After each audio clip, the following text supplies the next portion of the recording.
Good afternoon, everybody, and welcome to this webinar, which is called Building Organizational Resilience and the Confidence to Lead. We're very pleased to bring this session to you, which is made possible with the support of the Google News Initiative. This session is part of actually a wider program called Future Leaders, Back to Work program for primary caregivers, for media professionals who have taken a career break and who are planning to come back or are coming back into the media industry. This session, of course, has various components, and some of the modules include career and leadership development, digital skills improvements, and a refresher on topics such as mobile journalism, audience engagement, and reader revenue. So the final two sessions of this program are open to the broader media industry. So welcome everyone to this session on organizational resilience, which is a topic, of course, that is so timely amid the uncertainty that surrounds us due to the COVID pandemic today. And in the second half of the program, we will be joined by a panel of speakers who will talk about their own personal journeys and the actionable tips on how to lead with confidence. The other webinar that is open to the wider media industry is also on the topic of writing winning product proposals. I think this day and age, we are confronted with the challenge of coming up with new ideas for publications, for titles, for new news products. And therefore, this session is designed to help you put forth the best and the most salient points across with budgets, risk assessment, evaluation, KPIs, and so on, to help you succeed in getting the proposal approved. So do sign up for that session if you're interested. We'll be also putting the link into the chat box for you to click on to register for the session later this month. Okay, so next on, we have, I'd like to call upon Paula Fray, who will be leading the session on building organizational resilience. And then the panel that she will be joined by later comprises of Nini, Cabaero, who's a digital consultant at SunStar Publishing, Juliana Liu, Associate Director of Partnerships for South China Morning Post, and Zutphen, founder of VanMedia Group. I'll be introducing them later during this session at 3 o'clock Singapore, Hong Kong time. So without further ado, now I'd like to hand over the stage to Paula to take it away. Paula, over to you. And thank you very, very much, Junie. And I'm really pleased to be here and to be joining you on the session over the next 2 hours. We're really going to be talking about building organizational resilience and then looking at the confidence to lead within a resilient organization. I want to start off by saying that, you know, a healthy media landscape is one which is resilient and responsive to the dynamic and ever-evolving socio-economic, political conditions in which we operate. And so looking at organizational resilience really is critical for media and for media freedom in the long term. Over the past few weeks, we've been on a journey of growth for the fellows as part of this program. But today we want to be more future focused, and we want to look at what it takes to build a resilient organization and why, what role confidence plays in that. Please do take time to introduce yourself in the chat if this is the first time you're joining us. But also, if you have any questions, put them into the Q&A and we'll pick them up at the end of this session, but also during the panel discussion. So let me start off by sharing my screen.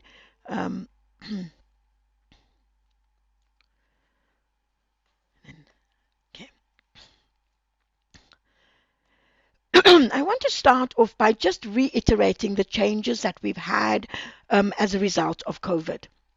We know, for example, that there's been a shift online, that increasingly people are consuming their news online, and so it has impacts on the way we tell our stories. We also know that that we are working with a hybrid model that increasingly organizations are making decisions around continuing to work from home, where the lockdown has been reintroduced in countries like Vietnam, for example. We are, in fact, still having half staff at home, half staff coming into the office. We also know that COVID has really accelerated technological disruption. And so as our organizations really need to be agile and ready to work with that. We know that we have to find new ways of telling stories. We are competing not just with other media entities, but we're also competing with a myriad of citizen journalists online. And then, of course, we are looking at an increased growth for online consumption year on year. The Reuters digital review really shows that that companies for 2021 are looking at accelerated plans for digital transition. So if organizations were still stuck in print, or only broadcast or only radio, only TV, we're now looking at acceleration of plans to make sure that we're completely digital first. There's also some real challenges around the notion of impartiality for journalism, that we need to think about how we tell our stories, what stories we tell. We do know, however, that COVID has shown how important our work has shown how people really rely on journalism, and what journalism really means. We've seen a surge in consumption of media. We've seen a struggle to find business models, and really we're looking at a situation where if we want to engage with our audiences, if we want to really ensure a long-term survival, then we need to be able to really build a loyal and engaged audience. And then we also know that there are various forms of various platforms that have become more important. Podcast, email, newsletters, all of these new products are increasingly important for us.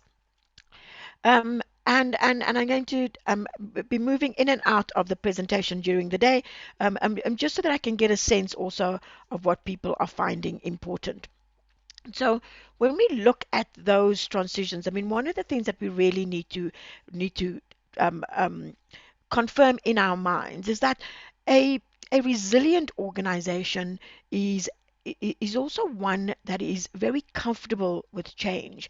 It's an organization that recognizes that the media sector, particularly, is one that will have that needs to be um, prepared for change, needs to understand the process of change, and needs to be comfortable with change, right? And we really need to be kind of focused on what our audiences need, what our audiences values, and then to look for the opportunities in those things. We know, for example, that change includes an accelerated power shift almost from the producer to the user. Our users, our readers, our listeners, our viewers really have a myriad of choices when it comes to actually media consumption. We know that the other shift is an acceleration of technological change. We know that there's been a shift in organizational culture because of the new ways of working. And we also know, for example, that as traditional media companies, we really are competing with much more agile startups that very often that agility gives them the edge. So what does it mean to be resilient, right? I mean, we've spoken a lot about resilience in this COVID era. It's not possible really to talk about a post-COVID era, because I think COVID is the new normal in many ways. That we need to, part of our challenge is how do we actually live and work in that environment. And so the question really is, what does it mean to be resilient? What does organizational resilience really mean? And the reality is that if resilience is actually forged in adversity, then we know, for example, that COVID has really been instrumental in putting a focus on organizational resilience, but also in supporting that process of resilience, right? I mean, what does it mean to be resilient? It really does mean that we're looking at an organization that can adapt and be comfortable with the change that we're really looking at. So, Harvard Business Review's seminal case study, The Quest for Resilience by Gary Hamel and Lisa Winkegas, really looks at strategic resilience as not about an organization being able to respond to a one-time crisis. It's not simply about rebounding from a setback. It's not simply being able to cope with the huge challenges that you actually wrote on the media sector. No. In fact, what the quest for resilience really states is that strategic resilience is about continuously anticipating and adjusting to deep secular trends that can permanently impair the earning power of your core business. So it's about having the capacity to change before the case for change becomes desperately obvious. So really, that when we are looking at when we are looking at resilience, we're not looking about whether or not we can bounce back from something. It's not a reactive thing. It's not whether we can survive COVID. It's whether, in fact, we are able to it's whether or not we are able to actually um, um, um, anticipate the changes that we need, that we can really be constantly have the capacity to change before that change becomes desperately obvious. Um, you know, the case, the kind of textbook definition of organizational resilience is the ability of an organization to anticipate, to prepare for, to respond, and to adapt to incremental change and sudden disruptions in order to survive and prosper. I mean, that's the business definition of it, to the ability of an organization to anticipate, to prepare, to respond to, and to adapt to incremental change and sudden disruptions in order to survive and prosper.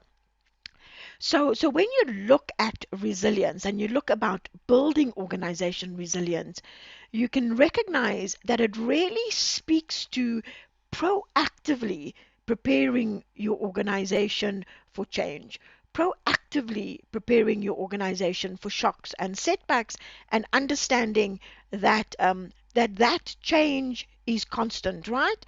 Understanding that really the change is never ending. It's not like we can say we've dealt with the change, we survived COVID, therefore we are resilient.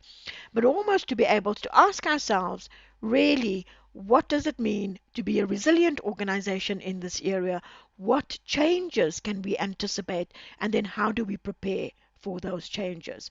So I want to go back in order to share this quote with you because I think it's quite critical in our ability to really appreciate the proactive nature of building resilience for organizations.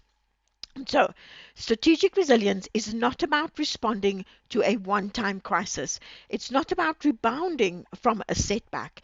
It's about continuously anticipating and adjusting to deep secular trends that can permanently impair the earning power of a core business. It's about having the capacity to change before the change becomes desperately obvious. Nobody could have anticipated COVID-19 as such, but we could anticipate the potential of a huge black swan disruption, of a major disruption to our business organization. And so when we're looking at the process of change, I mean, it's really whether your organization is prepared for crises, whether it's prepared for change, whether your staff have the capacity for change, etc. I said early on, about the issue of resilience is forged in crisis. And it's quite interesting because in research done in research done on organizational resilience, one of the themes that came out very, very strongly is that pre pre-COVID confidence levels for being able to cope with crisis um, um, was much lower than post-COVID.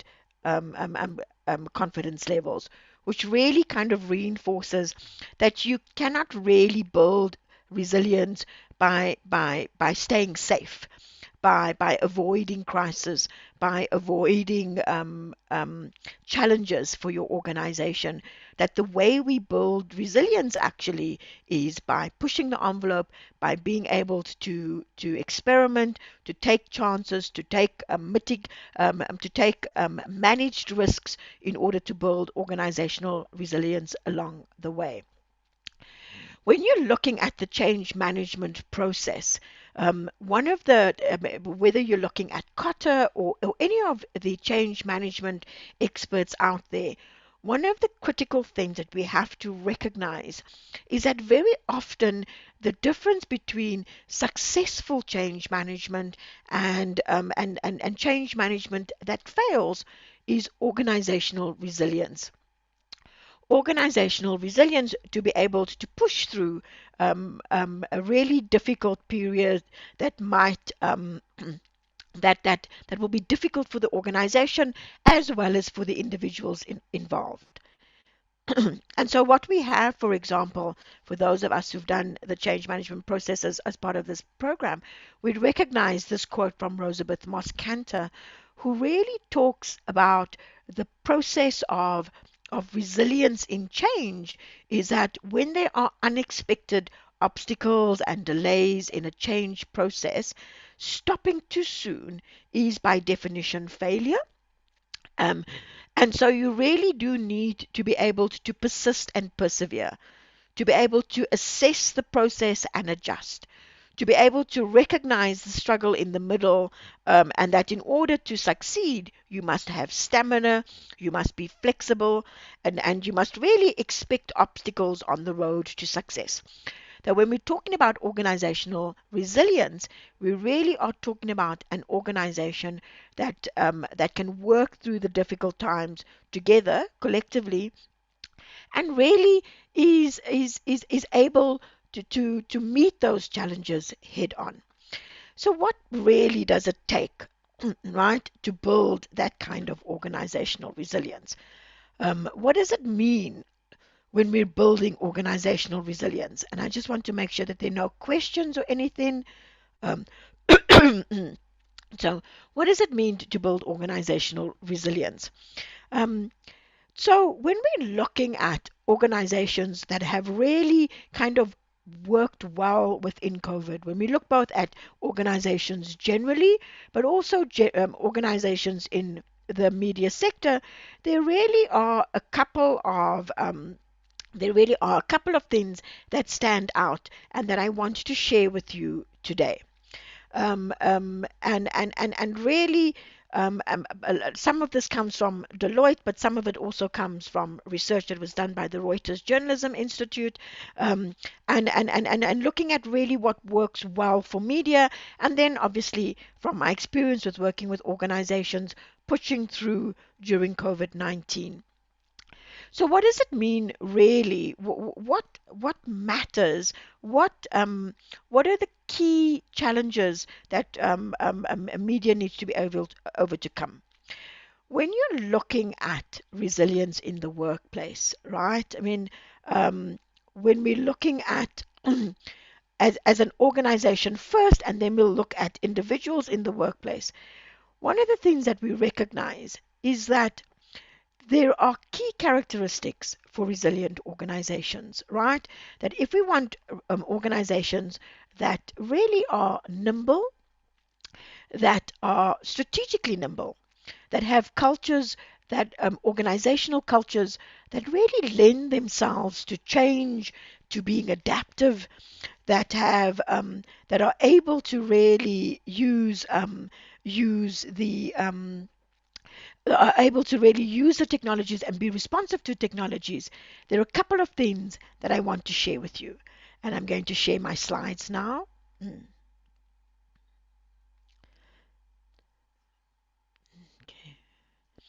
Okay. And these skills really are. There are five key things that a resilient organization displays. This comes out of the Deloitte research on resilient organizations that came out earlier this year, but also it resonates with me because when I look at the media that were really prepared for it for COVID-19, you can see a lot of these characteristics in those media organizations. So I want you to kind of start off with the, and I think very often, because we think of resilience as something that happens after we've gone through difficult times, I want you to stress that resilience is proactive. It is intentional. It really is intentional in the sense that we have we have a plan. We plan for long term and we plan for short term eventualities. When you look at organizations that were able to deal with COVID-19, these organizations really had clear plans for both long-term as well as short-term eventualities. They were able to kick in plan Bs, plan Cs, sometimes even plan Ds really, really quickly. They were able to pivot, right, to new ways of doing things. They were able to identify, they were able to shift and really look at short-term interventions that would still lead them to their long-term priorities. And so when we're talking about resilience, when we're talking about resilience, what we really want to do is to make sure that as an organization we are prepared, we have plans in place, we have um, we have risk processes in place. We have we've identified the risks. We've identified ways of dealing with those risks. We've identified ways to mitigate those risks. We've got processes in place. We've got processes in place for short-term eventualities, for long-term eventualities. We are looking at benchmarking. We are looking at really having an organization that is proactively anticipating things that can happen. Which means that as organizations, and this is sometimes really difficult in a media organization, or certainly in newsrooms, where our focus is very much on short term deadlines, right? We're getting stories out, we're putting together productions, we're putting together programs, and things happen really quickly. And so when we look at the Deloitte research and when we look also at media issues, really what we know is that we need to spend some time preparing for our long and short-term eventualities and making sure that we have plans in place for crises, we have plans in place to mitigate the risks, etc. And I think this is a lot of us will now have these plans because of COVID-19. The danger is that we're not constantly reviewing the plans, constantly looking at different ways of being able to ensure that we are updating our planning and making sure that we are constantly anticipating what could happen with long and short-term eventualities. And so really what Deloitte's research found, for example, is that 85% of the executives that really looked at that survived COVID or managed to really kind of push through the challenges of COVID were executives who were prepared, were executives who had some sense of what to do and what not to do. So that's really the first thing. Preparation in building resilience is really key. Understanding that that when we talk about building resilience, it's really a proactive, intentional activity.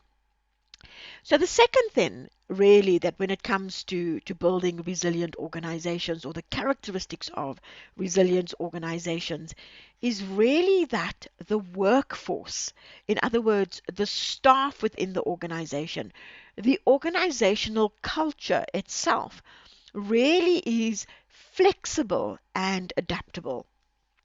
And what do we mean by that? Well, one of the things that really happened with COVID was the ability for staff to be able to shift the way we operate. If we had editing teams that were sitting in one space, suddenly we had editing teams who were sitting in a virtual space. If we had journalists who were going out and doing stories and engaging with people at close quarters, we suddenly had to socially distance. We had to be able to use Zoom or Skype or other mechanisms in order to be able to do our interviews. If we were telling our stories in a particular way, we suddenly needed to be adapting and telling those stories differently. There's a huge shift online. There's a huge shift to the way people are using social media in order to engage with their stories. And so really, when they surveyed what a resilient organization really had, one of the things that came out very, very strongly was the need to have versatile employees, to have a workforce that was by its very nature flexible, adaptable, could really kind of shift and move. And really, I'm talking about a workforce, but I also need to stress that if you're managing a team, right? I mean, what is the organizational culture within your team? How adaptable are you as a manager? How adaptable are you in the way you manage your staff and also your expectations from your staff? So, prepared, adaptable, and really the third step is collaborative. And we know from journalism that collaborative journalism outside our organizations is really critical. But what we're talking about here in terms of resilient organizations is to recognize that the traditional management model of media houses that really had these kind of silos within the organizations. This is advertising, this is news, this is management, this is distribution, can no longer be effective. That what we really need is collaboration within the organization. In other words, an organization that works across business units, an organization where news is speaking to advertising, is speaking to management, is speaking to distribution, where challenges are tackled collectively. When we look at collaborative organizations, what we really find is that where we don't have silos within the organization, we speed up the process of decision making, where there's not a hierarchical level of decision making, where we really are looking at working together, where we understand the needs of different departments. We have decision making that is faster. We speed up the decision making process. We have risk mitigation that is more holistic because we're able to see the risks from different perspectives and not just from news or just not from advertising or from marketing, etc. And we have increased innovation. I need to stress the increased innovation. In our next session, we're going to be looking at product management and how to actually propose new products, either in your organization or to seek funding from outside your organization. But we really are in an era where product innovation is critical, is key, right? And that product innovation really comes from a situation of, my apologies, the the dog is distracted by something. So let me go back to that. We really are in an era where product management is key, where product innovation is important. And you can't really have that without working across the newsroom, advertising, marketing, and really getting a more holistic view of the potential products. And so a collaborative workforce, a workforce that works across business units, a workforce that really kind of takes an interest in what's happening outside of the newsroom, for example, is really critical to resilient organizations. It increases decision-making process, it helps support risk mitigation, and it really promotes innovation within the organization.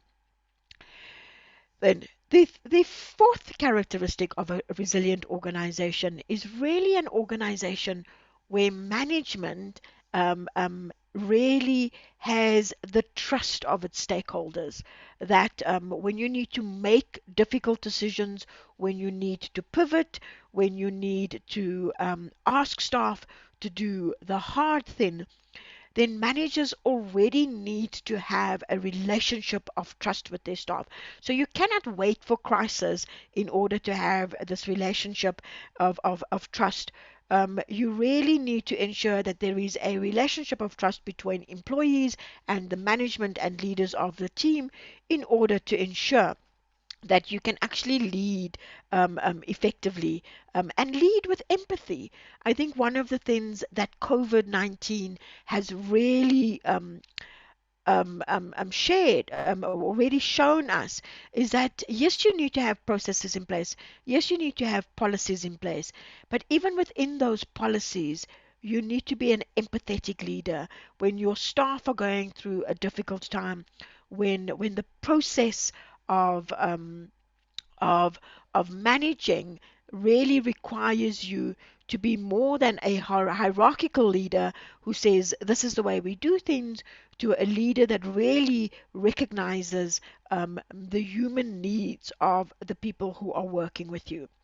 And so one of the issues with trustworthy leadership is really the issue of transparency and communication.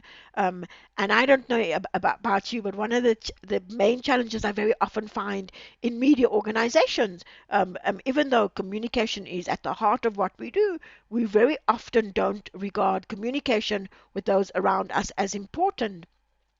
But one of the things that COVID also did was I began to see more and more news managers communicating with their staff preemptively. Developing new ways of talking to them, particularly when you had a virtual newsroom, increased communication, more, engagement with staff, whether it is formal in the terms of staff newsletters or staff emails, but also an issue around the time of more informal get-togethers with staff, informal Zoom meetings where people can just chat and talk about their mental health and talk about how they were coping, etc.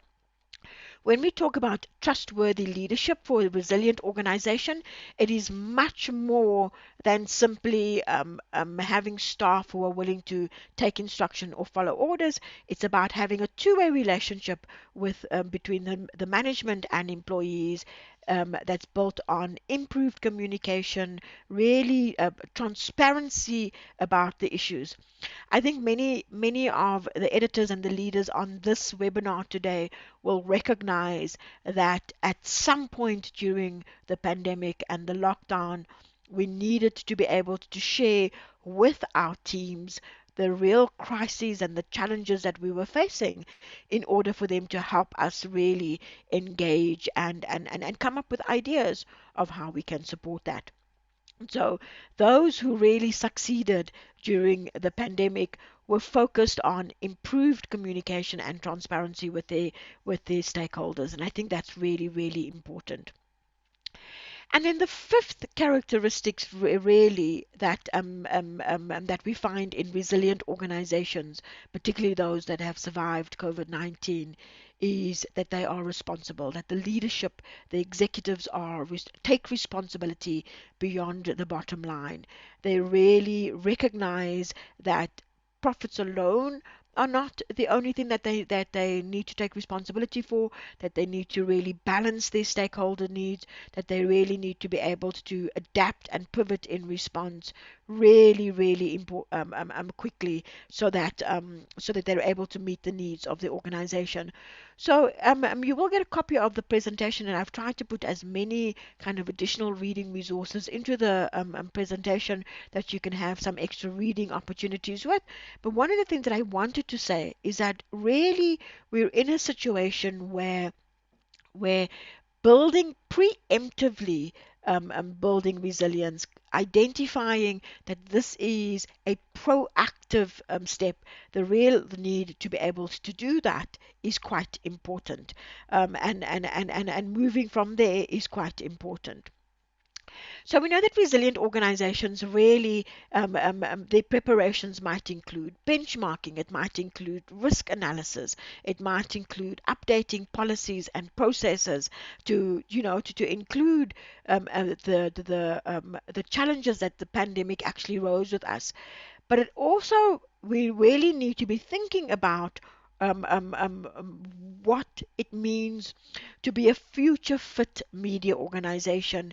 If we're looking at where we go from here, then we need to really be thinking about what does it mean to be a future fit organization in this environment, and how do we help build agility within the environment? How do we ensure that that our staff are aware of their environment, that our staff are comfortable with failure, that we're able to learn from such setbacks, right? I mean, let's start right now with kind of identifying what are the lessons learned from COVID-19 that really allows us to be able to build on for our organization. And in a knowledge economy, really, what we also recognize is that staff are a critical ingredient for our success. When you look at those 5 characteristics of resilient organizations, being prepared, being adaptable, being collaborative, being trustworthy, being responsible, one of the things that we do recognize is the need for our staff themselves to be able to play a critical role in that process, right? And so how do we get staff to actually become key partners in building our resilient organization? Well, the reality is that staff won't participate in those processes unless they feel confident enough in order to participate in the process. They won't feel like they can actually engage in the process unless they feel confident enough that what they have to say matters, and what they have to say can add value to the discussion. So I want to pivot from the institutional building for resilience to the individual building for resilience, and spend the next 15 minutes just talking about the ingredients of confidence, but also to talk about how we build confidence within our own organizations, right? How do we build confident staff within our own organizations? And I do want to say that there is sufficient evidence and research that shows that there is a gendered component to confidence, and that very often it impacts on women specifically around the issues of confidence building. So what is confidence? And our panel is really going to talk about their own experience of confidence after the break. They're going to talk about how they've built their own confidence coming through. But I want you to say that confidence is like a muscle, right? I mean, some of us have strong muscles. Our core is strong. We take time. We've had good muscle build, and some of us have actually gone to the gym and had to build up that muscle. And in some ways, confidence is like that. that you can actually increase your level of confidence when you recognize that it is a muscle that you can build. Confidence comes from your own feelings of well-being, acceptance of yourself, and really a belief in your own ability and your own skills and very often from your own experiences. When we talk about the resilience of organizations, one of the things that we note is that organizational resilience really comes about, is often forged in crises. And I'll share a personal story of yours. In the last financial crisis, 2012, so my organization was completely blindsided by it and ended up being really, really hard hit by the financial crisis of 2012, to the extent that I wasn't sure if the organization itself was going to survive, or whether we needed to be able to close it down. And prior to that crisis, I was a risk-averse person. I didn't take out business loans. I basically grew my business little bit by little bit. I was very careful. I mitigated risk by avoiding it, rather than ensuring that things were in place in order to take risks. And in some ways, in the middle of the financial crisis, I really felt like it was a good thing that I was risk averse, because while the damage was great, it was survivable. In subsequent years, knowing that I had survived what at that time looked like an insurmountable challenge, looked like something that I didn't actually think that I could overcome, that really looked like the organization was going to shut down. In subsequent years, the fact that I survived that really kind of made me bolder. It made me more of a risk taker. I recognized that I could work through things. And so when we talk about a resilient organization, that experience helped me put in place plans to mitigate future crises, But as an individual, it was a major step forward for my own confidence as a business leader. I began to be more of a risk taker. Admittedly, the risks were mitigated. I was bolder in my decision planning. I felt like I knew that I could overcome challenges, because I had in fact overcome a major challenge. And so when we talk about confidence coming from your own experience, you're not going to build your confidence by avoiding the difficult challenges. What you're going to do is to make sure that you're taking on challenges that allow you to flex your confidence muscle, but also to be able to grow from those experiences. I think one of the things that we need to we need to be comfortable with the process of failure. That failure is in itself not an end. That it is part of the journey to success. That if we're talking about innovation, that if we're talking about organizations that are going to eventually come up with the product that our audiences need, then we also need to recognize that along the way, we're going to invest time and effort and even money into products that aren't going to work. So really, when we talk about confidence, we're talking about something that comes from our own feelings of well-being, our own acceptance of ourselves, our own belief in our abilities and our skills, and then obviously from our experience and the way we've worked. When it looks at when you're thinking about confidence, confidence really is your internal belief that the challenge that you are faced with, are being faced with, is something that you can actually overcome. And it doesn't mean that you feel that because you look at it and you think, oh, this is easy, I can do all of that. But you think that you can do that because you know that you've given yourself the skills to be able to learn on the job, to be able to work through the difficult challenges. So I'm not saying take challenges where you can tick off all the boxes, because then you're not really growing. Really what we're looking at is that innate ability in ourselves to say, even if I don't know what to do now, I have the skills and the ability to be able to go out and find out what I need to know. And so the process of confidence, and there's lots of books and evidence around the value of confidence, the process of confidence and projecting confidence really is a situation where it helps you gain credibility. Are you going to assign a task to someone who displays all of the body language, the kind of is projecting fear and an inability to do it? Probably not, unless you're going to work with them step by step. So really projecting confidence helps make a really good impression, helps you to be able to deal with pressure, and helps you to be able to deal with those things in a way that's really um, um, that really supports your personal growth. Too little confidence is bad. There's a lot of evidence, there's a lot of research that shows that when you lack confidence, you don't take decisive action, you are risk averse, you don't take decisive action, or you delay taking action until it has no impact, or you don't take any action at all. For women particularly, it often means that they don't apply for the positions that they're absolutely qualified for.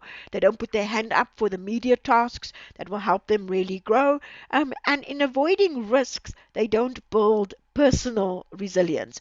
So if you're a manager, you need to recognize that if there's a staffer who lacks confidence, that you need to support their own growth to the benefit of a resilient organization, because they will be more willing to put up their hand for a challenge, more willing to support the organization.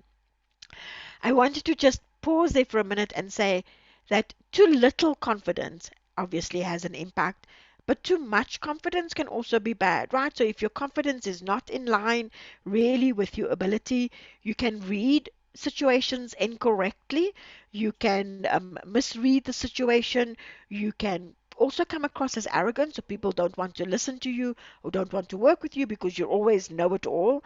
Um, you can overestimate your own abilities, and end up not being able to deliver on what you've promised. And this can, for an organization, really have dire situations. So it's finding that ability of being confident but not being overconfident that's really critical, and that our panelists are really going to be sharing with us later on. I also recognize that confidence plays itself out very differently in very different situations, right?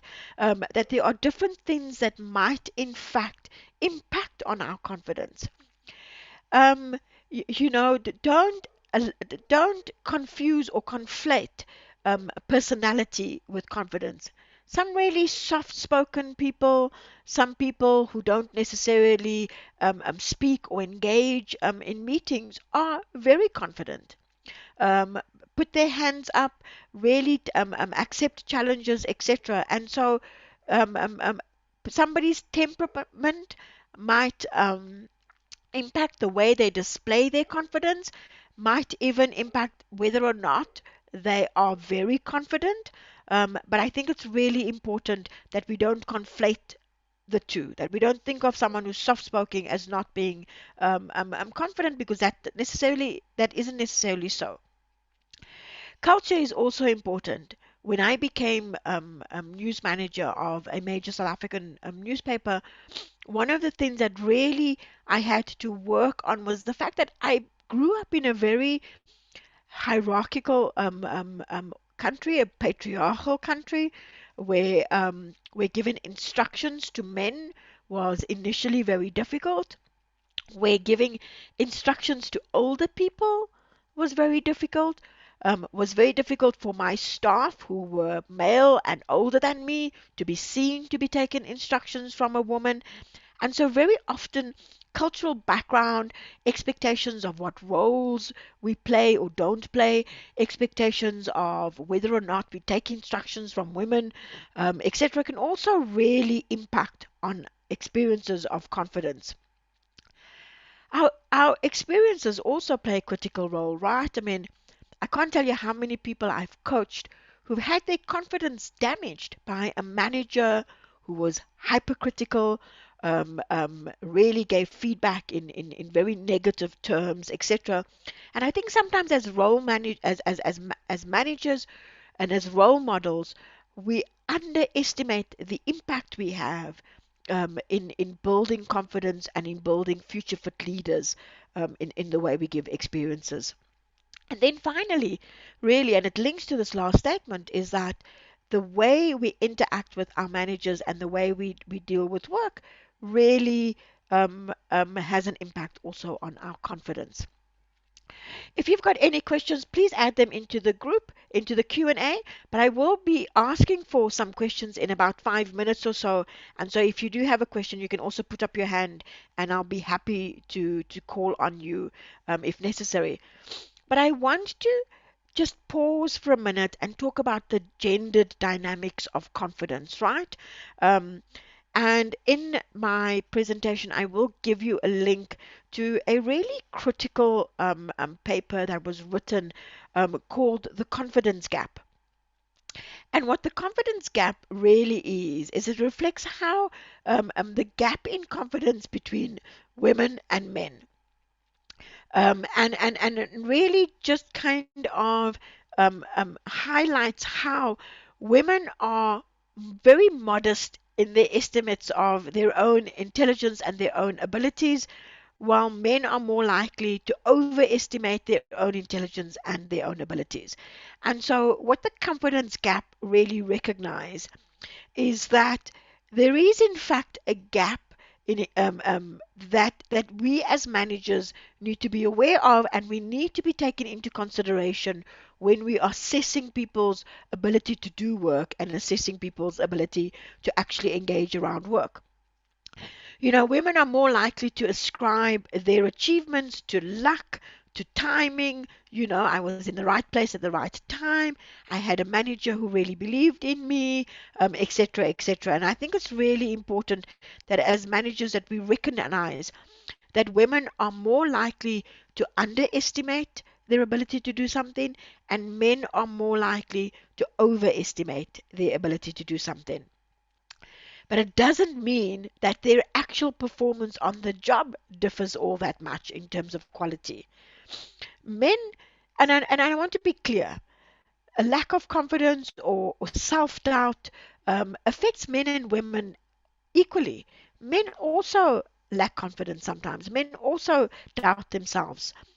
But but but they don't let it necessarily stop them. And so what you very often have is somebody saying, oh no, I can't apply for that job because I don't have all of the attributes that they want, as opposed to someone saying, I have 60 to 70% of those attributes, and therefore I'm going to apply for the job because I can learn the other 30% on the job. I want to stress, and I want to almost wrap up this particular session by saying that confidence matters almost as much as competence. Your confidence in your own ability to do something matters almost as much as your actual competence, your actual ability to be able to do that. And so when we speak to the panelists after the break, I mean, one of the biggest things that we want to talk about is how did they personally flex their confidence muscles? How did they build their confidence? How did they overcome their own elements of self-doubt? How did they deal with the ever-changing media landscape and coming back into the world? How did they build confidence when you're trying to balance a work-life situation where you are increasing the roles that you need to be playing? And what does it mean as a manager when you're trying to manage staff around that? And so we know, for example, that the confidence gap can be closed. And the question that we need to ask ourselves is, how do we close that gap? How do we close that gap? How do we make sure that we are in fact able to to become more confident in order to support our efforts towards more resilient organizations? And I want to wrap up before we take some questions and before I wrap up this particular session, just to say that if it's a muscle, if confidence can be grown, if confidence can be honed, right, then it clearly points to us needing to take action.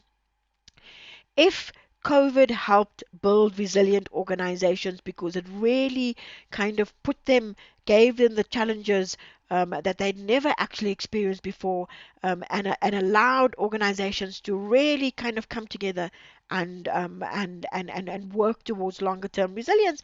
Then the question that we need to ask ourselves is, what specifically do we need to do in order to build confidence? I just wanted to check and see if there are any questions. Any hands up before we wrap up this particular session? No hands up at the moment, Paula. No hands up at the moment. Okay, so then that's my alarm to say that we're wrapping up the session. So then let's bring all of this together. When we're talking about resilient organizations, we're really talking about organizations that are able to prepare, and I just that really are able to that anticipate change, prepare for change, respond to change, and adapt to the change and sudden interruptions or disruptions in order to survive and prosper, right? So it is an active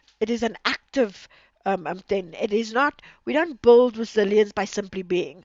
Some of the companies that were hardest hit by COVID were old companies, were old mainstream media organizations that were a little bit unfit in their change management because they had survived for many years and didn't necessarily think of themselves as needed to prepare for change, right? Were able to really relax on their history and their longevity. But longevity is not enough in an environment like this. We really need to be able to anticipate. We need to be ready. We need to really put in place processes and plans that allow us to anticipate, to prepare for, to respond, and to adapt for change in order to survive and prosper. Um, and that's what really helps us build resilient organizations. We know from research that was done during COVID that the organizations most likely to prepare to survive were really the organizations that had 5 key characteristics. They were prepared, as we've just said. They were prepared for long-term and for short-term eventualities. They were adaptable. They had a workforce that was flexible, that really could kind of pivot to hybrid models of media distribution, etc., really quickly. They have business units and a staff that are collaborative. They work across business units. And because they are collaborative, they have speedy decision making, they have risk mitigation, and they have increased innovation because they're working across business units. They were trustworthy. They had a relationship of trust between the various entities, and they were responsible. They had managers who recognized that really you needed to be able to have a relationship of responsibility within your workforce. And so I want to end this session before we hand over to Junie to introduce the second half of today's session by just reiterating this quote, because I think it's really important for us to recognize that resilient organizations need staff that feel empowered to be able to speak out and to participate.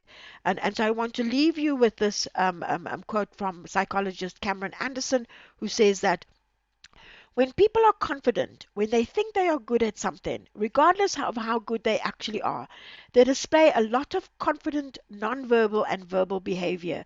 They do things that make them look very confident in the eyes of others. Whether they are good or not is kind of irrelevant.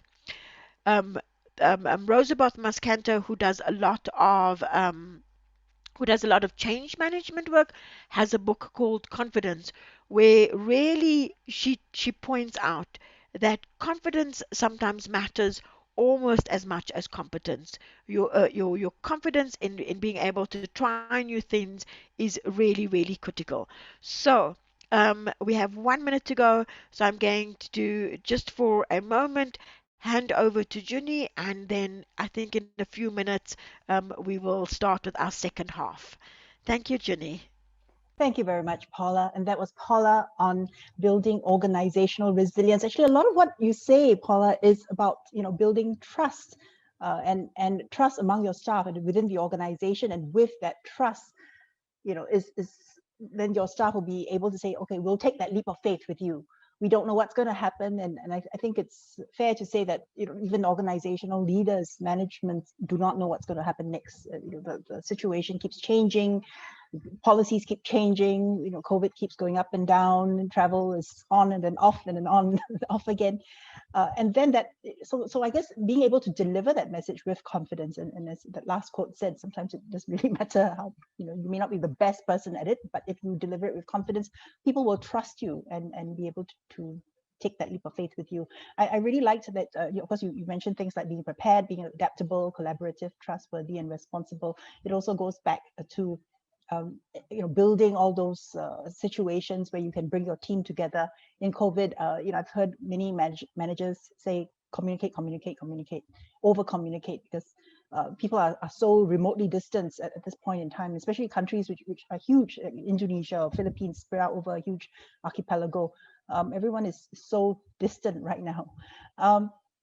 Some news organizations have shared with us at our various WAN-IFRA events and programs. CNN has started a Slack channel, not just for work, but also to talk about just fun ideas like, what are you doing during our lockdown? What are you cooking? What are you doing with your kids? What are you doing with your pets? And people have come up with all kinds of very interesting ideas to keep themselves entertained while under lockdown. Globe and Mail, they shared with us, there's 15 minutes with Phil every week. It's more than 15 minutes, but he makes himself available, the publisher. And he's available for his staff to come and talk to him. At the Ken, they do Zoom drinks on Fridays, so people just bring a drink along, and then they just, again, just to reconnect as a team. At Antara, so, folks, they've been issuing phones and laptops, because obviously people can't work without them these days. So that in a way is a morale booster. So I think there's some very interesting ideas that various organizations have come up with. And of course, space also is organizations are now looking at floor space, because it's changing the way we design offices. And sometimes maybe in future people may not be working as much in the office anymore. So some organizations are considering cutting down floor space by 30-40%, which is very significant. And perhaps we might see, and I've heard this in other industries, it hasn't maybe hit the media industry yet, but I've heard media industry, people in other industries, like banking, for example, looking at co-working spaces. And this is a phenomenon, of course, in many major cities these days. So perhaps we might see media companies as well going into co-working spaces, where you actually get to interact with people from different industries in a co-working space. So actually that might not be such a bad idea after all, actually, being able to informally interact and bump into people over the coffee machine or the water cooler and so on. And I like the fact that you actually brought up the cultural factors and hierarchical barriers in age and gender. I think those, especially in Asia, where it may be misconstrued, if you are too confident, it may be misconstrued as I'm being boastful, and that's frowned upon in some societies where humility and modesty are valued. So it's great that you raise those sort of issues as well, because I think it is a real factor. I'm looking forward to hearing from our panelists now. We're just checking to see if we've got our panelists together, but maybe I can start first with, just waiting for Glenn to join us, but I can start first with the introductions. Welcome to all those who have just joined us for this second half of the session on building organizational resilience and the confidence to lead. This is the second half where we have a panelist of speakers who will share with us their personal journeys and actionable tips on how to lead with confidence. And I think I've asked them as well to please share not just the suggestions and the ideas, but also their personal stories and struggles as they have overcome these challenges in their careers. This program is part of the Future Leaders Back to Work program for primary caregivers, brought to you by the Google News Initiative. And in this session, it will be moderated by Paula Fray, who just spoke on building organizational resilience. Paula herself is a veteran in the media industry, having worked for 3 decades as a journalist, editor, and trainer, and a media manager. She was also the first female editor of the Saturday Star newspaper in South Africa. And she is, of course, the founder and CEO of frayintermedia, which has trained hundreds, thousands of journalists, media leaders, civil society organizations, government officials, and corporate leaders. Paula herself is a former Nieman Fellow at Harvard University and also a former member of the Nieman Foundation Advisory Board at Harvard. And with us in the panel today are Nini Cabaero, who is a digital consultant at SunStar Publishing. Nini is a veteran and a well-known figure in the new media for Philippine community journalism. She was the director of content for the Integrated Newsroom and also former editor-in-chief of SunStar Cebu, the flagship newspaper of the Cebu-based SunStar Publishing. SunStar is the only network of community newspapers in the Philippines, covering about a dozen cities. So it's got a really wide reach. And she is also, she won the Newsmaker of the Year last November in the Globe Media Excellence Awards of Globe Telecom for her role in the digital transformation of the community press in the Philippines. And joining us also from Hong Kong is Juliana Liu, who is the Associate Director of Partnerships for the South China Morning Post. To some of you, you'll be recognized Juliana from her long career at Reuters as well as BBC, where she had on-air roles in various production and correspondent roles on the BBC and Reuters. And after that, she joined the CMP, the South China Morning Post, and she was the founding editor of Inkstone, an award-winning daily multimedia online magazine focused on China-related stories. Juliana is a mother of 4. I don't know how she does it. I have enough difficulty with dealing with 2, but she has 4 children, and she was also the only woman of color, the only Asian to be elected president of the Foreign Correspondents Club of Hong Kong, the only Asian woman to be elected as president. So congratulations, Juliana. And also joining us today is Glenn Van Zutphen, who's in Singapore. He's a career international journalist whose career spans the United States, Japan, Switzerland, Hong Kong, and Singapore, with the establishments like CNN International, CNBC Asia, NHK Japan, ABC News Radio. He's also coached 2,600 over journalists and business leaders to how to communicate and deliver confident, credible, and clear communications across news platforms and also public fora. So I'd like now to hand over the floor to Paula to start the conversation. Thank you very, very much, Junie. I'm really, really pleased to be moderating the discussion of such a seasoned panel of journalists, stroke media leaders who are going to be sharing their personal journeys and also their own actionable tips in building or rebuilding confidence in the professional world. And the format is our speakers are all going to make some opening remarks and then we're going to engage in conversation. So once again, I invite you to introduce yourself in the chat, but also to put some questions in the Q&A, and we will come to them after the initial opening remarks. So without further ado, I want to call on Nini Cabaero from the Philippines to share her journey and some of the challenges she experienced and how she dealt with them in terms of building her own confidence.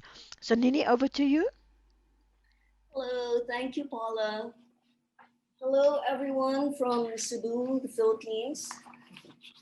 Now, let me share with you some of the highlights of my journalism career. And one highlight, which I treasure so much, is or was my year at Harvard University in Cambridge, Massachusetts. Because like Paula, I was a Nieman Journalism Fellow at Harvard, and it was a rare opportunity for me, for someone like me, a community journalist from the provinces, to reach Harvard. And what I know is that until now, I am the only Filipino from outside of Manila, the nation's capital, to get the fellowship. So the other Filipino Niemans were all from Manila. And somehow when I was at Harvard, somehow I carried that feeling that perhaps I didn't belong there. So let me share with you my first day as a Nieman Fellow. Okay. It was orientation day where we fellows were to meet for the first time. As I walked from my apartment to the meeting place, I noticed people were saying, excuse me, excuse me. I noticed they were overtaking me and that I was too slow for them. Look, I'm only 4'11", and some people say Asians walk slow compared to Americans, but some Asians at the least. And so people were passing me and saying, excuse me, to my left and to my right. And then I tried to walk faster just to keep up. Now, when finally I reached the meeting venue, so at the session, we were asked to introduce ourselves. And I decided, I have to say something that would make them remember me out of this group of heavies, the heavyweights.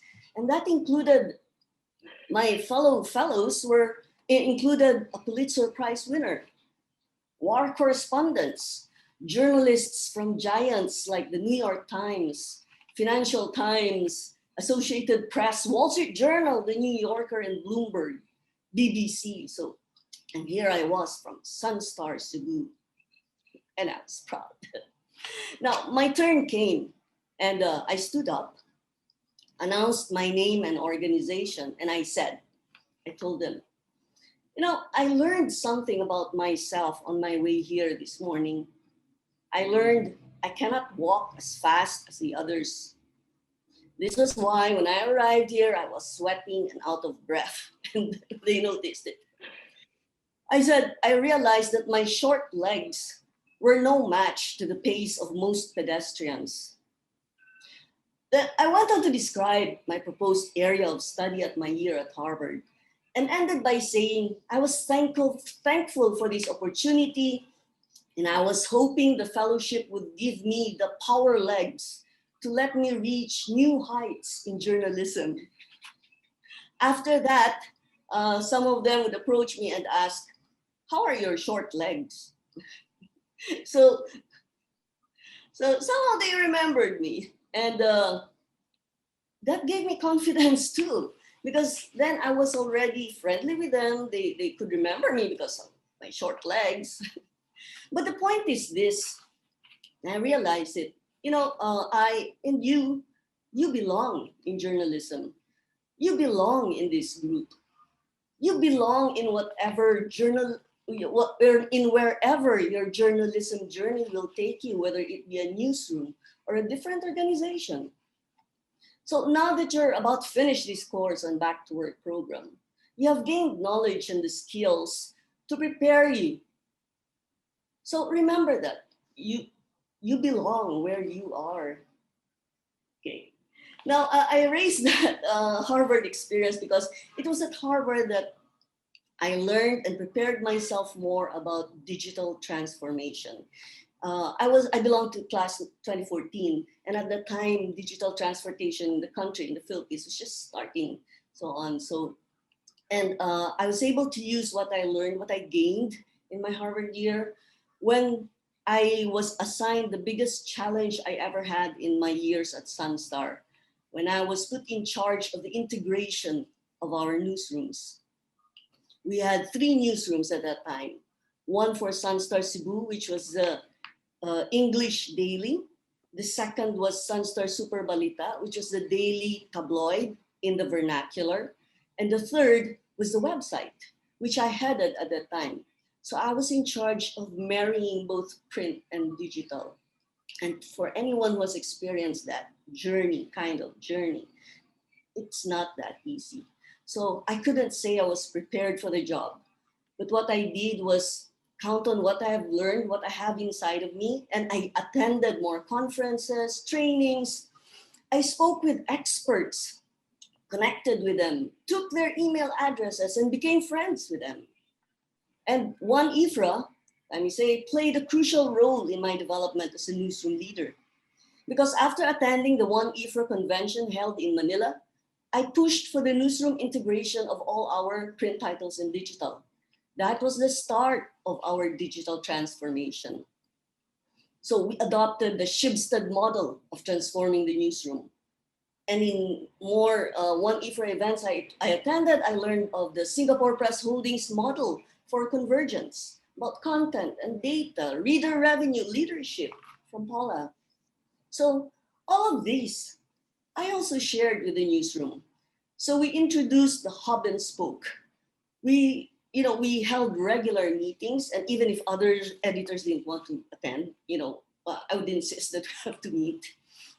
We use analytics to direct our newsroom decision making. We took full advantage of digital and social media. And I set up our website's paywall. So this was knowledge I was able to acquire along the way and share with the newsroom. But take note, the learning never stops. There was also the culture change, the mind shift that was needed to be implemented. It's not easy to convince people really to move from print to digital. And to address that, we established communication channels, drafted new job descriptions and levels, and made sure that we continued our conversations. Now, before we could implement all these changes, COVID happened, and we had to retrench almost half of the force. It was really difficult.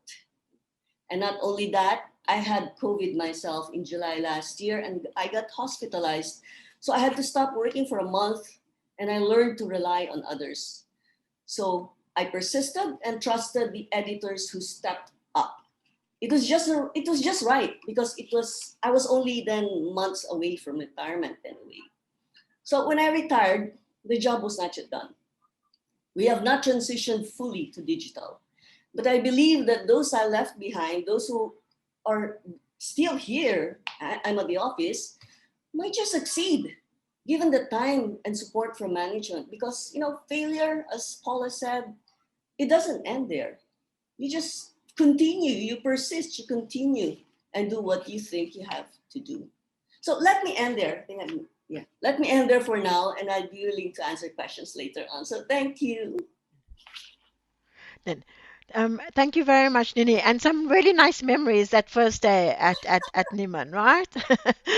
Take us back a little bit. I've got some questions, and I'm sure we'll have some questions from the group as well. But I want to move on to Juliana now and ask Juliana to share with us, because Juliana, you've worked in various environments, and so it'd be lovely to really hear from you how confidence actually plays out in those different environments and how you actually increased your own confidence over the years. So Juliana, over to you. Thank you so much, Paula, and thank you, Jen and Junie, for inviting me. Congratulations to all of you for having taken part in this program so far. We're all thrilled to be here. I've been around for a long time. I started out as a Reuters trainee, so on the tech side, very traditional text-based agency. Then I went to the BBC a few years later, based in various countries. My last posting was as Hong Kong correspondent. And then I thought I would go do something else, take a leap and join the digital world. I launched a website. And for the last year and a half, I've made another change. I'm with the partnerships team at the South China Morning Post. People, especially former or current on-air people, may seem really confident, but I can tell you that even if you started out confident in the industry, it will get you. All of us have massively struggled with confidence at various points. It's kind of wanes or waxes. It just kind of goes up and down all the time. And it's not unusual to kind of do a two-way that you're not happy with, deliver a piece of work that you were not happy with. In my case, I also had 4 children along the way, and that was incredibly challenging. Having to take time off because that's what you need for your body and your child, and then to come back in 6 months. Sometimes there was someone covering you during the maternity who didn't really want to leave. And assumptions being made about you because you are a mother. And let's face it, assumptions are made. I think this is changing, hopefully for the better, but assumptions are made about people who are primary caretakers that often tends to be mothers. So I had 3 kind of small little tips that I use for myself, and I would also recommend to anyone who is short of confidence. And I think this could happen to us even during the course of a day or a few hours. We will just not feel sure that we can do something or that we should. So the first thing I would say is to kind of, if you're lacking in confidence, try to start small. So if you don't think that you can make a full radio package, maybe you arrange to do like a two-way instead, and then you can put some sound, some SOT sound on tape inside that, so it's less work than a full radio package, but you're still kind of on air and you still have some radio elements to that. The other is, if you're really feeling not confident, do something small, but definitely make it action oriented. So if you are seeking jobs, if you just want advice about going back possibly to a job, maybe you email someone who's known to be friendly, and then once you've had that interaction, it kind of starts to feel a positive cycle where you feel like you can approach more people, and even if they turn you down, that's okay, because that friendly person had a coffee with you or was willing to meet you. So start small, keep it very action oriented, because I think I say this sometimes to my kids, or they're a bit too young, but like, how do you get over something that's bad that's happened to you? I think, in the context of relationship, if you've had your heart broken, then you try to get back, you put yourself out there and you get another relationship. I mean, you obviously, hopefully you sorted out whatever issues that you had before. But you kind of try to, through action, get back on that horse somehow. And the last piece of advice I would give is lean on your support network. And I think this is actually sometimes easier to say than do, because when you lack confidence, you don't always want to reach out to your friends because maybe you're embarrassed. Maybe you don't feel the confidence to be able to share that perhaps you've had a failure or something didn't go your way. But I would say, do reach out to your friends, because the people who really care about you will have time for you and they will give you that pep talk. And if they're not willing to do it, then they were not your friends in the first place. Other people could be family members, could be someone like Paula, could be a career coach, it could be a therapist. These days, a lot of times our companies offer, if we're currently working for someone, a lot of times they offer programs for employees. By all means, read the fine print, but I would massively suggest looking into those kinds of programs, because that's what they're for you. So I would say reach out to people, get that support. We've all been there. Even the most confident person that you see on your screens, or famous byline. In fact, usually the more well-known a person, often the more insecure they are. You just don't know, because they put themselves out there. You would never know. But trust me, everyone has issues with confidence. And Paula, as to your question about kind of confidence in different contexts, I would say absolutely. I've worked in different kinds of environments. I've worked for British people. I've worked for kind of Asians mostly. I personally am American, and I do feel that confidence does translate quite differently, or could translate quite differently depending on the context. So I feel like, particularly in an Asian context, which many of us are in,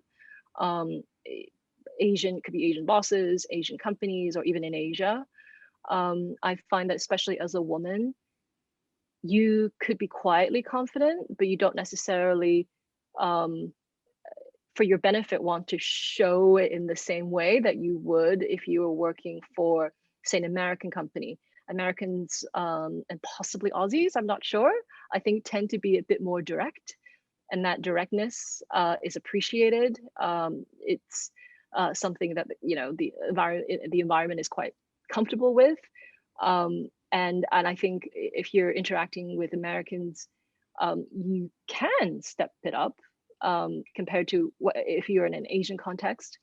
In fact, if you are an Asian person yourself, there's been a lot of studies to suggest that if you don't speak up, that actually that counts against you. So I think context in an American or a more direct Western kind of environment, I think could look different than an Asian environment. And lastly, I think, Europeans are probably somewhere in between. So I probably can't really quantify it, but, English people tend to be a bit more reserved, at least at first, and without alcohol. I don't think they would dispute this assessment. So again, if you're in a British environment, or English environment, I should say, because I think there are lots of regional differences as well. I think in the north of England and Scotland, it's all a bit different. Then you may have to calibrate yourself a little bit. And so I would love to say that we should all try to bring our authentic selves to work, and I think we should, but sometimes your environment does matter. And I think it's something to think about as you become more confident and you project that confidence. Thanks, Juliana. I mean, it certainly speaks to the confidence of being able to read the room right and knowing when you speak out forcefully and when you allow your confidence just to kind of take a step back and do things maybe differently, maybe one-on-one or in different environments. But before we go to this discussion and questions, I want to go to Glenn now, because I think, Glenn, we'd really love to hear from you, your own experiences around confidence in the workplace, but also your experiences as an active father, what that kind of means for you in terms of finding that balance and just generally being comfortable in the workspace. So Glenn, over to you. Thank you so much, Paula, for being with us today and for moderating. Thanks to WAN-IFRA and Junie, and of course, all the hard work that Jen and Wilson do behind the scenes that have made this day possible. Very excited also to be here with Juliana and Nini as well. I'd like to take a quick spot poll first, if we can do this in the chat, if you will. And the question is quite simple to all of you who are on today, and that is, how confident are you that 1 year from now, you will have the job that you'd like to have?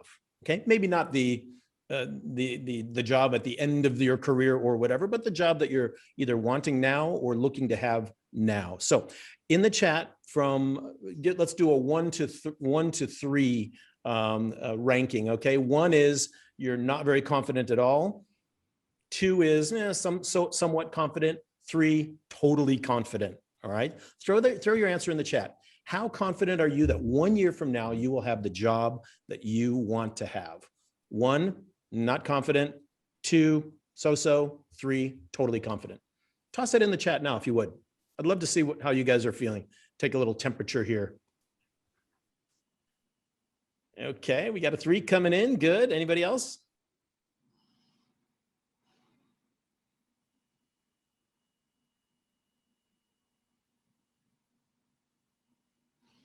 Three.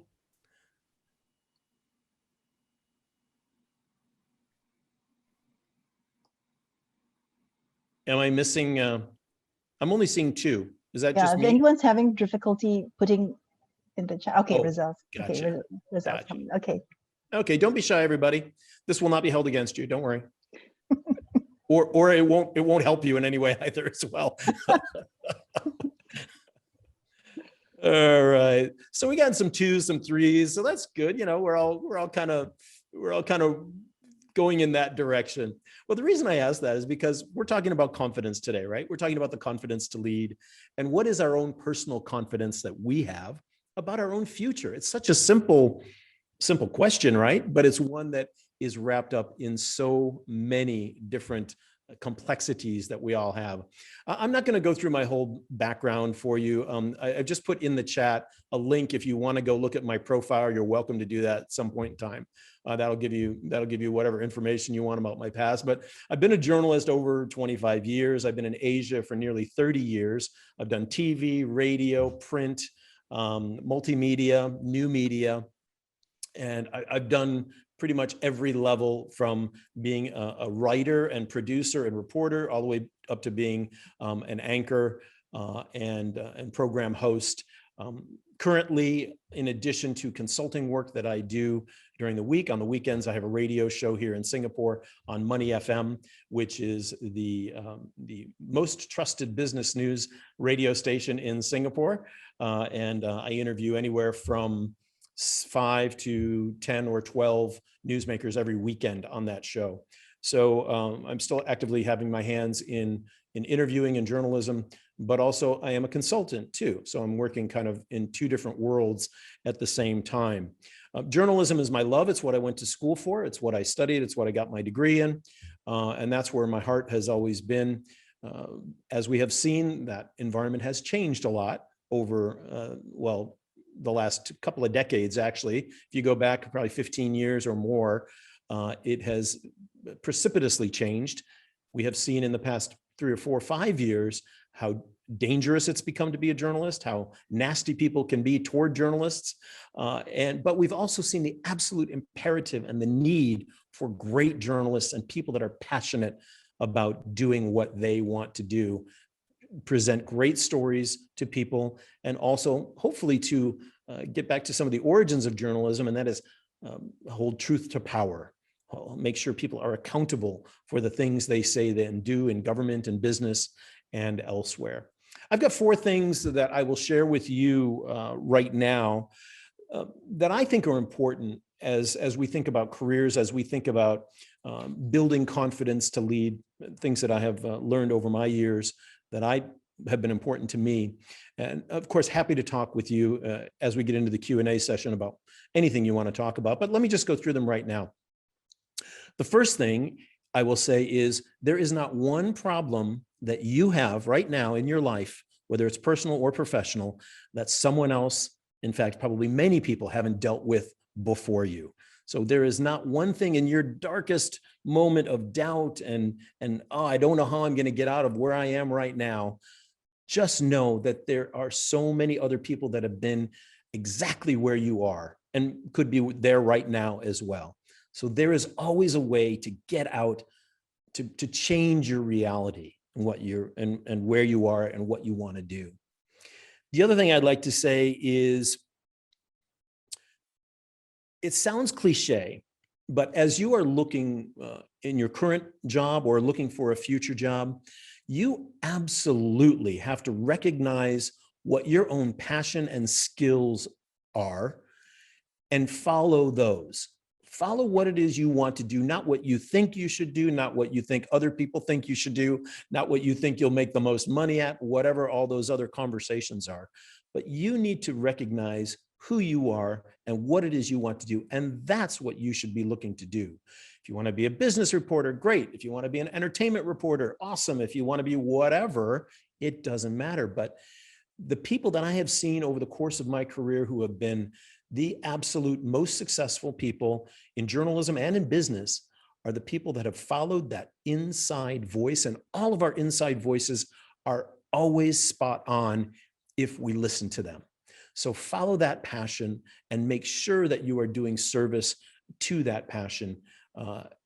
And this brings me to my third point, which is the way you do that is by constantly challenging yourself to be better, to upskill yourself, to take an online course. Oh my gosh, this past year, if we've seen nothing in this past year, it is the democratization of education.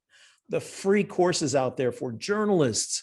Go to pointer.org, right? Pointer Institute. Look at all the free stuff they have. Look at all the stuff that Neiman has. Look at all the stuff that everybody has right now. You can literally learn to do any job you want to at a very high level from the highest level operators right now, generally speaking, for free online. So find that passion, understand that passion, and then upskill yourself and make sure that you have something to offer to an employer or something that you can do yourself if you want to start your own business or try to do something on your own. And finally, I'll talk about mentorship.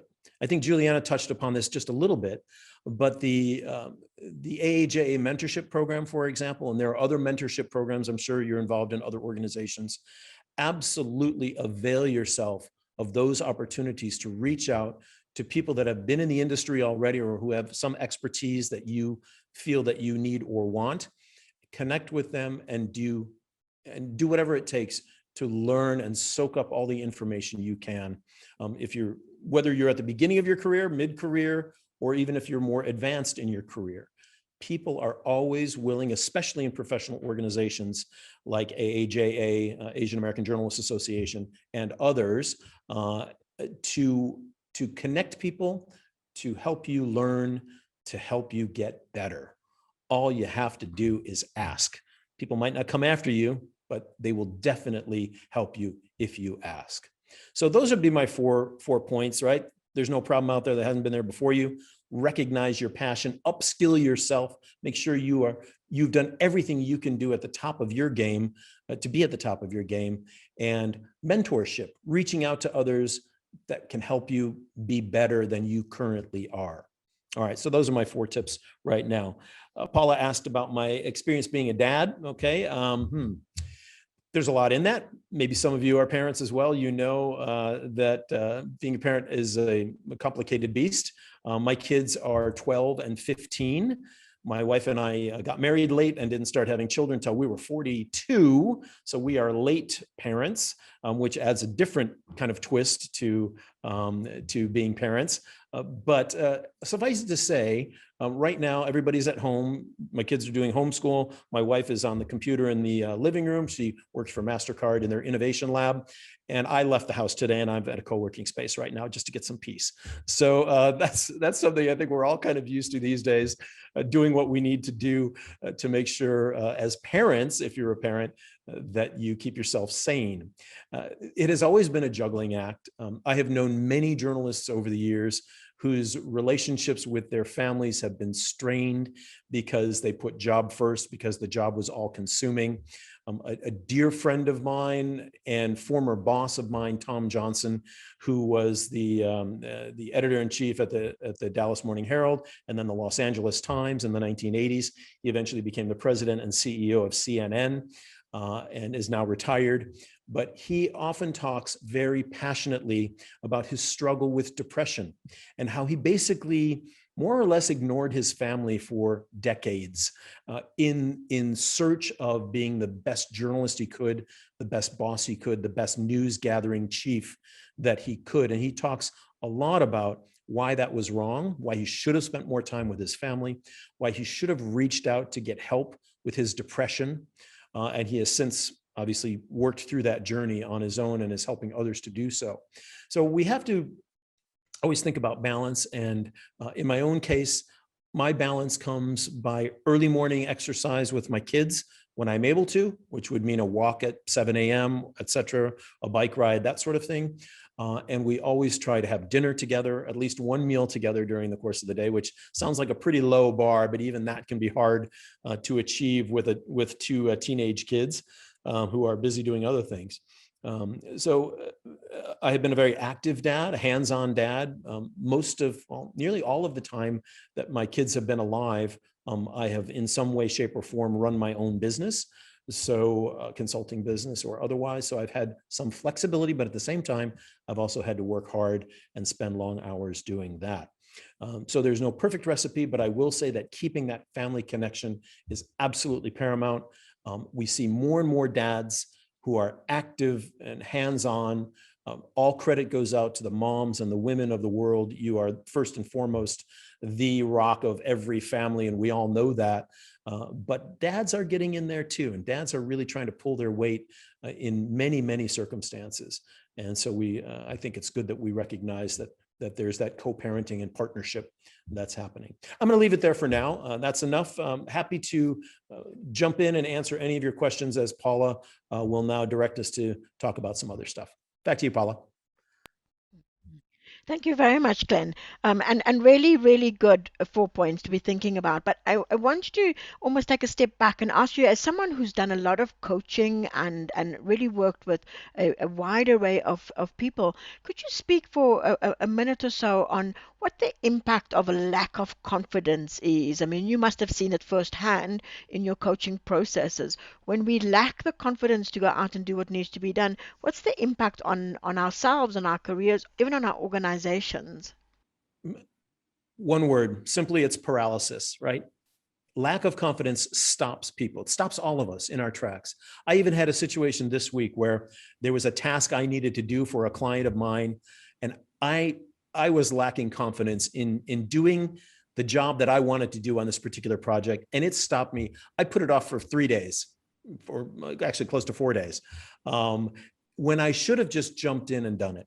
So it doesn't matter who you are, how old you are, or young you are. We all suffer from those moments of lack of confidence, and it will absolutely paralyze you. It will absolutely eat away at you. We all know it leads to, not sleeping well, being grumpy, all these sort of things. And as we also know, the minute we do that, we get that confidence to do something that we didn't think we could do, all of a sudden, our world opens up. We breathe easier. We sleep better. We're nicer to other people. So one strategy to getting over that lack of confidence is to start small. Take a big project that you have and start small. Chip away at it. This is something actually my mom taught me 40 years ago when I was in school and I was having trouble getting things done. She said, look at the big project, but then just break it down into little pieces and start one piece at a time. The old cliche, one foot in front of the other, right? Do that one thing, and you don't have to do the hardest part of that task. You can do the easiest part or parts of it. But as a coach, we see that if people don't recognize, first of all, you can admit to yourself, I don't want to do this because I don't want to reach out to people. I don't think I'm good enough. I don't think I have the skills. Whatever that internal conversation is, just say it out loud to yourself, right? Acknowledge why it is you don't have confidence, but then chip away at those little barriers and get yourself to a place where you can start building some internal confidence. Can you open to Nini and Juliana also, because I mean, in our earlier discussions, one of the things, I think, Juliana, you said it, that you saw confidence as action, that you grew confidence through the action. And I wonder if you want to pick that up and just talk to that a bit more.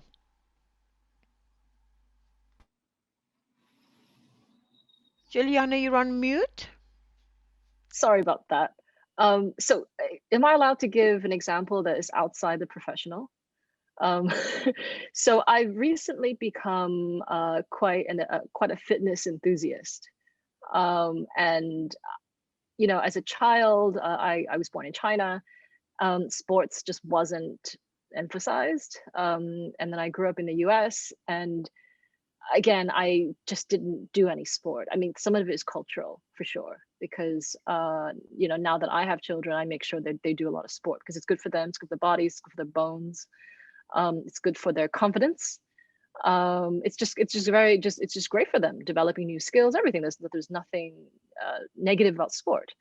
But I didn't do any sport until I had my fourth child. And that was when I started my first sedentary job. I had previously never had a sedentary job, so this was a sitting job. I was also using a lift, moved out from a walk-up in Hong Kong.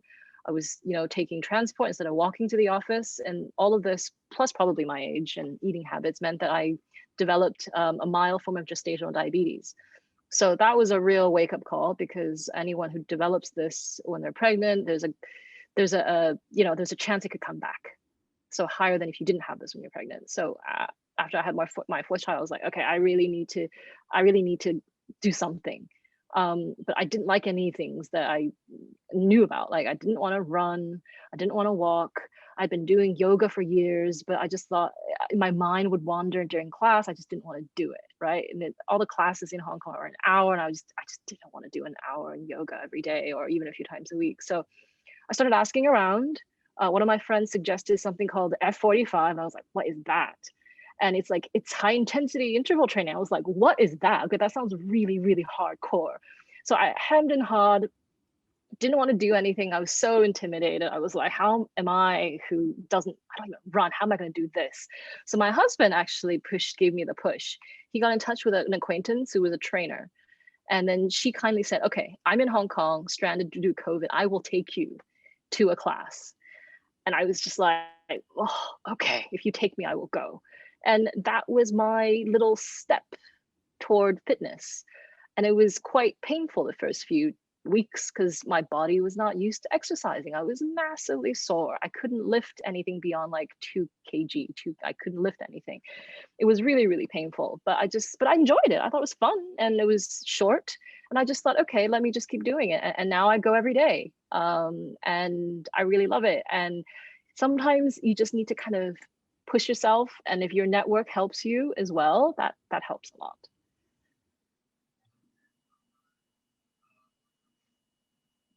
Nini, do you want to add to that? Yeah.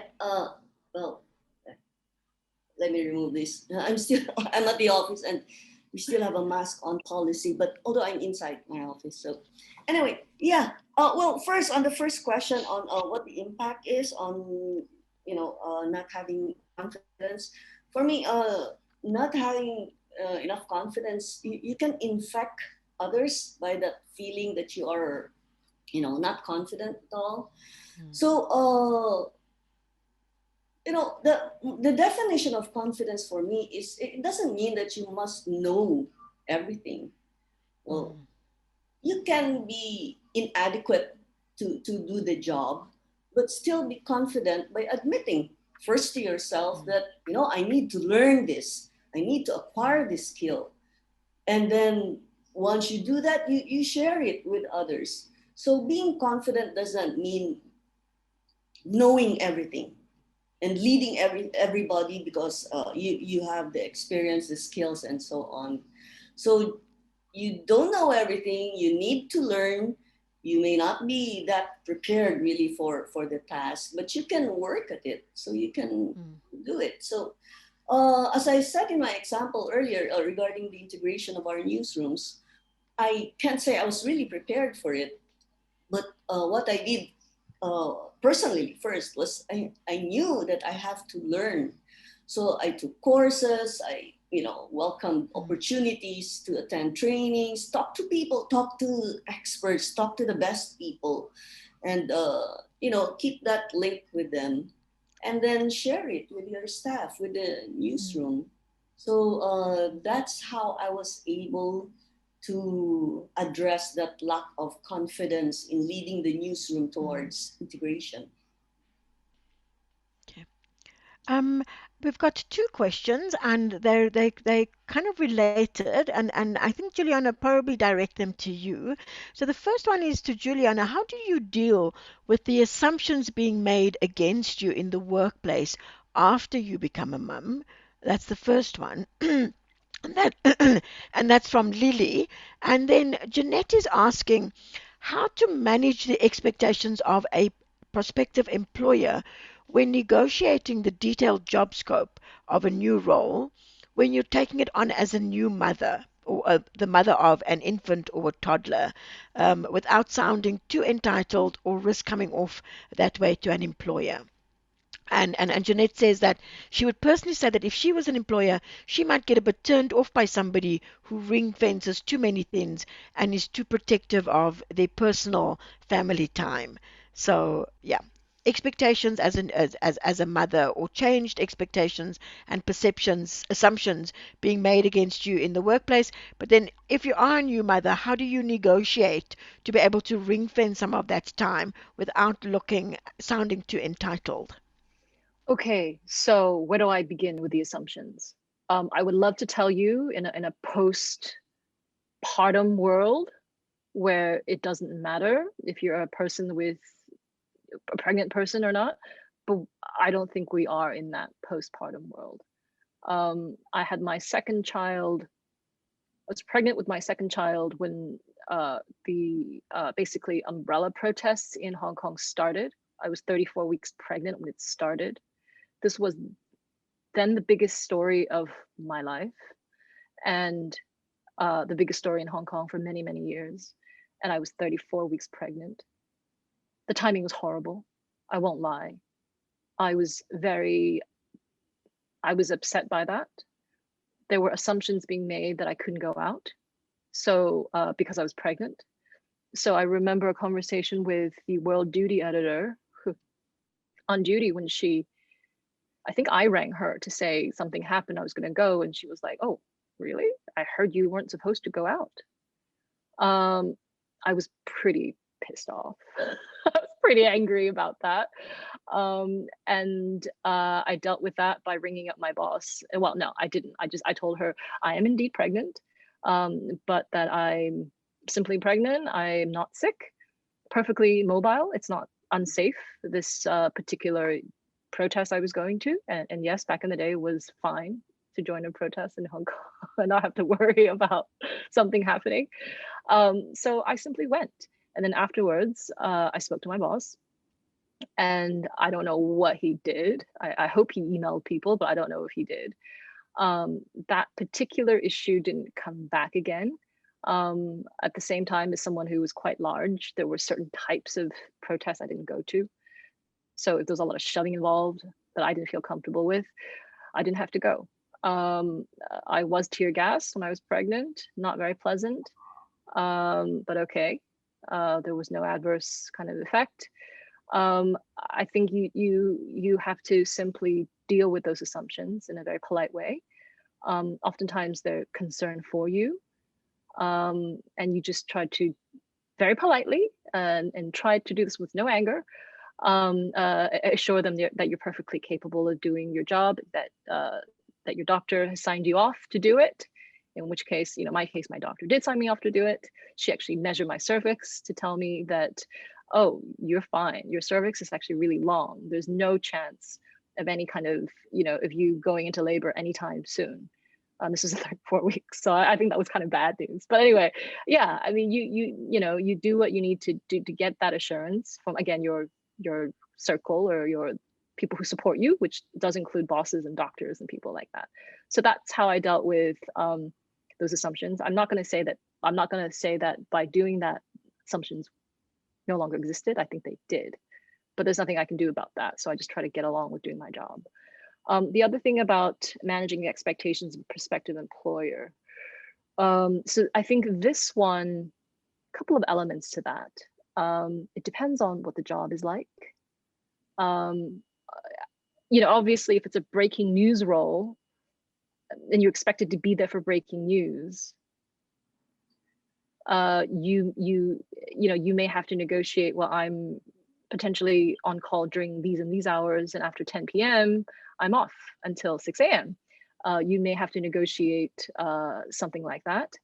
If you are breastfeeding, and again, understand the guidelines of your company and the country as well, that employer. So I was pregnant at the BBC most of the time, and BBC has pretty generous policies for kind of new mothers. I was able to take quite a long time off, even when I came back. I think, I didn't even think I had to talk to HR. I just talked to my office mates and I said, hey, I need to pump a lot. So there's no space. Can you just give me the radio studio a couple of times a day?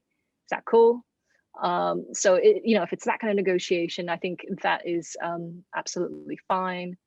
So it depends on what kind of negotiation you're looking for. If you do not want to travel, I would assess the job as well before applying. So if this job requires a lot of travel and you're not able to travel, this could be possibly not a good fit at the moment. And if you're not sure, I would try to ask someone, your boss could say there's minimal travel, but you might want to get a check from somebody in the company. Is there really no travel, or is there actually quite a lot of travel?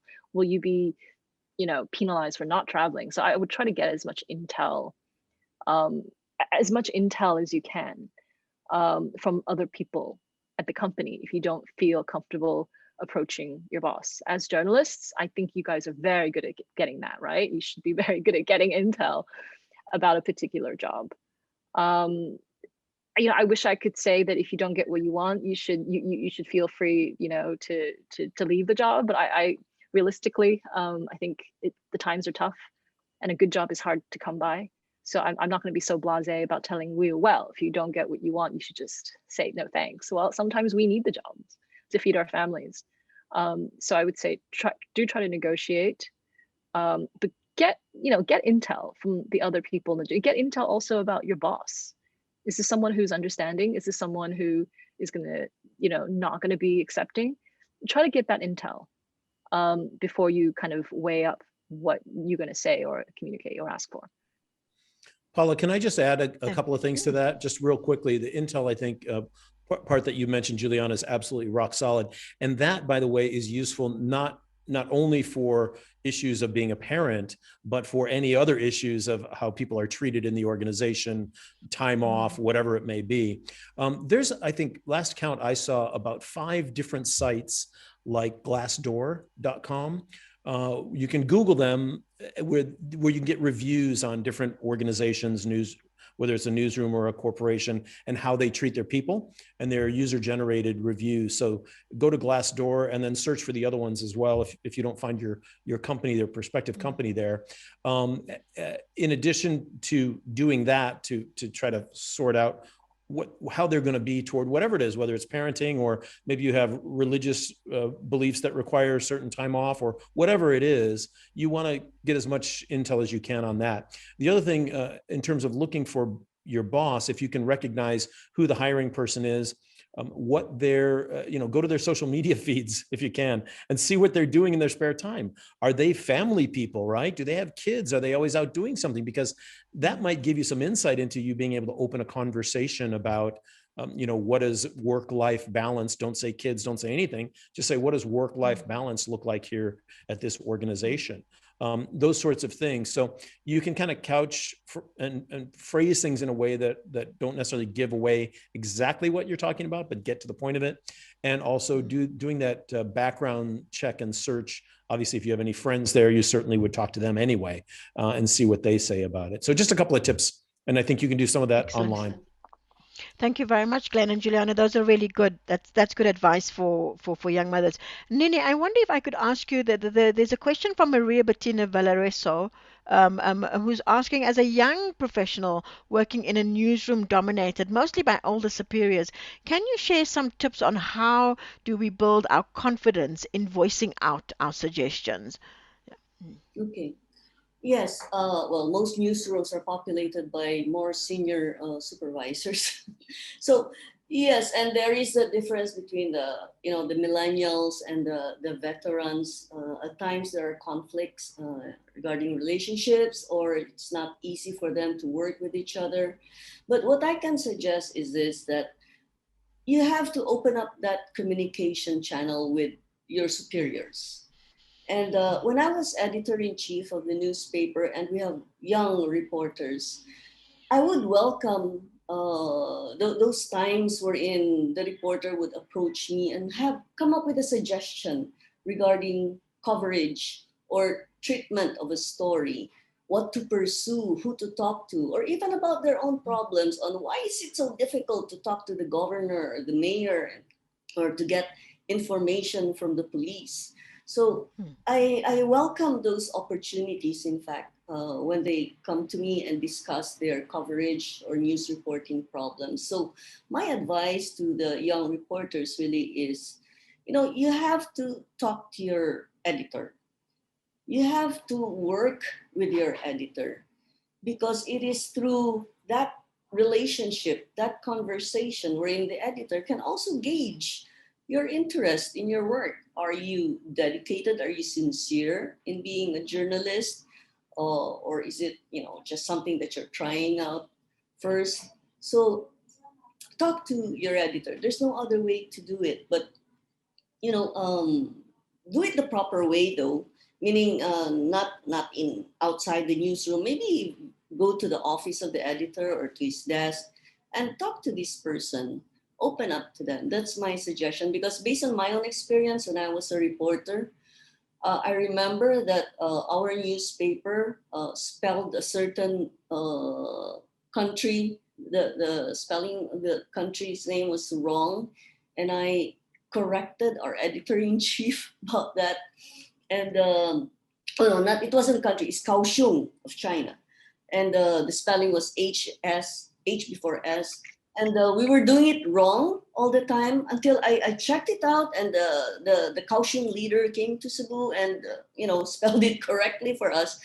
And I called the attention of our editor about this, and he appreciated it.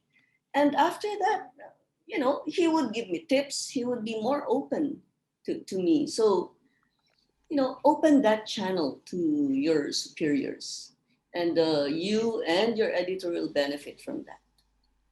Okay. Thank you very much, Nini. We've run out of time. I can't believe how quickly the discussion has gone. I feel like we're just getting started. But I want to give our panelists a minute to just give final thoughts before we wrap up. So, Juliana, can we start with you? And then we'll do Glenn and then Nini, just to give some final thoughts before we wrap up. Thanks. So I think confidence as an emotion will change all the time. It could change even depending on what time of day or hour you're feeling this. But I think confidence is action. Confidence is something that you're trying to cultivate, is something that you can do continuously. Thanks, Juliana. Glenn, some last words from you? Excellence builds confidence. Be the most excellent, the most well-read, well-studied, well-trained person you can be in the thing that it is you're trying to do. That will help build your confidence if you are lacking in confidence. Thanks. And then Nini, for you, the last word. Thanks. For me, lacking confidence, yes, I lack confidence many times, and I think you all do have those episodes of lacking confidence. Now, what to do? I suggest you look inward, assess your own strengths, and try not to blame others for it. Assess your own strengths and find out what you intend to gain and what is it that you have to do to gain that confidence. So it depends on you, but look at yourself first before you look at others. Thank you very much. We really had a tremendous amount of really good advice to work on from today's session. I'm just going to pull together a few thoughts that really resonated with me. And I think it really kind of started off with Nini saying, you belong here, you belong in journalism, you belong in this space, and what you have to say really matters. And and then later on, Nini also said, confidence doesn't mean you know everything. It means that you know that what you need to be able to go and get, you know what information you need to get, what skills you need to get, but it just kind of means that you're ready to take action. I think the issue of action came through from all of our panelists today, that confidence is an activity. It grows because you do things. Juliana said, start small if the big job is overwhelming. Be action oriented, do something towards it, and then learn, lean on your support network.